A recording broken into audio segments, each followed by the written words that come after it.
Na mwanahabari wetu Seth Olale atatuarifu mengi zaidi katika taarifa zetu za baadaye, wakati anafuatilia matukio katika ikulu wakati ambapo Rais Stubb kutoka Finland akifanya mashauri na mwenyeji wake Rais Ruto. Kwingineko ni kwamba baadhi ya wafanyabiashara na mawakala jijini Mombasa wameikosoa mamlaka ya ukusanyaji ushuru nchini KRA kwa kuchangia kucheleweshwa kwa shughuli za kuondoa mizigo bandarini Mombasa. Wafanyabiashara hao wanadai kuwa KRA imebuni kitengo maalum kilichoko jijini Nairobi kinachotatiza huduma za kuondoa mizigo haraka.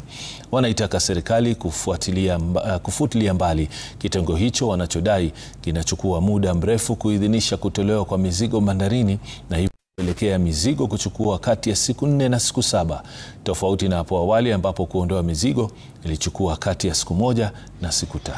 Umechoshwa sana na hii sheria mpya iliyokujwa ya KRA, na hii ni kinyume cha sheria. Wao wanavyofanya, zamani tulikuwa tuna releasing officer katika each unit wa CFS. Hivi sasa wametubadilishia, tuna releasing officer hapa na tuna releasing officer Nairobi. Process ilikuja kama utapeli hivi kimchezo, lakini kwa sasa imekuwa ni policy.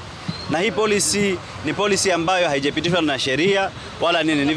Ni watu kadhaa tu wamekaa mahali wakasema acha wajifungie kwenye ofisi, na wao ndio watakuwa wanahakisha kwamba kila container ambayo inakuwa cleared Mombasa wao ndio wanaipatia okay.